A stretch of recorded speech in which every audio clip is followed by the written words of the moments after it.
Oi, pessoal, tudo bem? Na aula de hoje nós iremos falar sobre o relevo brasileiro. Então é isso, pessoal, e vamos para a aula de hoje. Então, o que seria relevo? O relevo é o conjunto das diferentes formas observadas na superfície terrestre. O nosso solo, a superfície terrestre, ela não é plana. Ela tem deformidades. E como que são geradas essas deformidades? Pelos intemperismos, pelos agentes internos e externos. Vocês já devem ter visto isso no 6º ano. Essa interferência dos agentes internos e externos gera essas deformidades, gera essas formas de relevo. Então, nessas 4 fotografias que eu coloquei para vocês, elas mostram algumas formas do relevo brasileiro, cujo as altitudes, lembrando que a altitude é calculada a partir do nível do mar até o seu ponto mais alto, e a altura ela é calculada do solo, da base, até a parte mais alta. Então, nós temos essa diferença aí.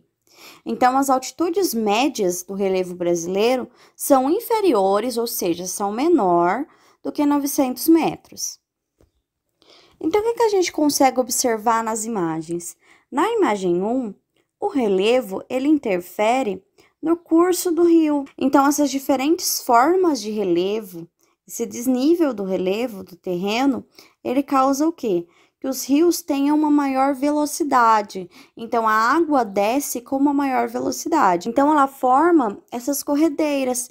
E o que seriam essas corredeiras? Elas são utilizadas aí, como a gente pode observar. Então, para a gente realizar atividades de lazer, como também pode ser usada a pressão dessa água para a instalação de uma hidrelétrica. Então, na imagem 1, o relevo faz com que a água desça com uma velocidade maior que possibilita atividades físicas ou até mesmo a construção de uma hidrelétrica.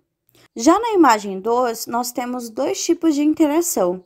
Então, no relevo, na base do relevo, nós temos a interação da água do mar e no topo desse relevo nós temos a interação da água da chuva. Então, isso que faz essa alteração. A imagem 3, nós temos o pico da neblina. E o que a gente consegue observar na imagem 3? Que conforme nós vamos aumentando a altitude, a nossa vegetação, as nossas formações vegetais também se altera. Então, a gente para de ter árvores de grande porte e nós começamos a ter uma formação menor, uma vegetação rasteira. E isso se dá pela diferença climática, pelas condições climáticas que nós temos. A diferença que nós temos numa altitude mais baixa para uma altitude mais alta. Já na figura 4, nós notamos que não há vegetação nessas encostas íngremes, nessas encostas inclinadas. Por isso que nós temos esse deslizamento nessa parte. A vegetação, ela contribui para a proteção dessas encostas de morro.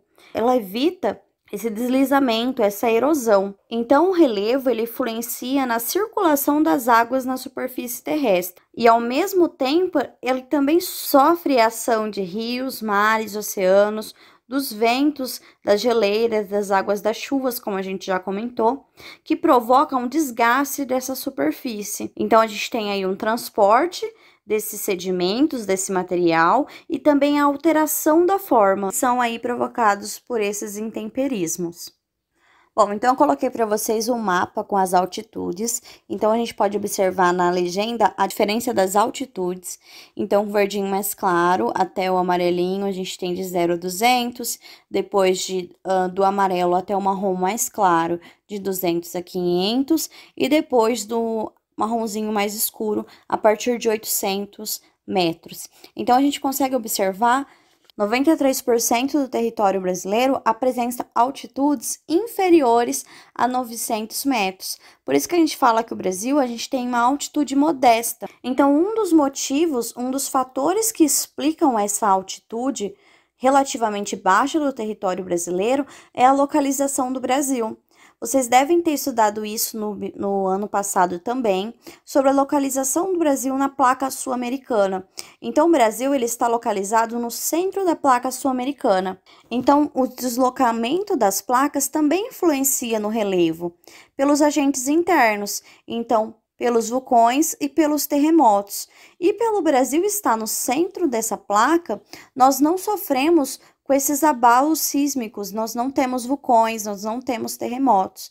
Isso faz com que o nosso relevo não sofra tanta alteração de agentes internos. Bom, pessoal, sobre as atividades.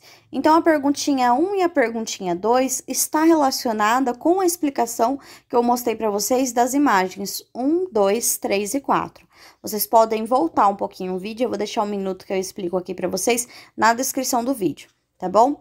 A perguntinha 3 fala para vocês verificarem as menores altitudes e as mais elevadas. Que cores elas são representadas? Então, que cor aí na legenda, vocês podem observar a legenda desse mapa, que cores apresentam as menores altitudes e que cores apresentam as maiores altitudes. Na perguntinha 4, ele fala para você analisar o mapa e descobrir quais são as altitudes predominantes no território brasileiro. Então, vocês podem fazer isso por regiões. Como que vocês vão fazer? Vocês vão analisar, por exemplo, a região sul. Então, a região sul do Brasil, ela tem um predomínio de qual altitude? Então, vocês têm que analisar por regiões, as 5 regiões do Brasil, que vai ficar mais fácil de vocês verificarem, tá bom? E na perguntinha 5, fala em que faixa de altitude está a unidade da federação, que é o estado onde você mora. Então, nós moramos no estado de São Paulo, então vocês vão verificar o estado de São Paulo e qual faixa de altitude está o nosso estado. Bom, pessoal, essa foi a aula de hoje. Espero que vocês tenham gostado, que tenham entendido. Aqui embaixo na descrição do vídeo vai ter o link com as atividades que estão valendo tanto a nota quanto a presença da semana, tá bom? Então, um beijo, até semana que vem. Tchau!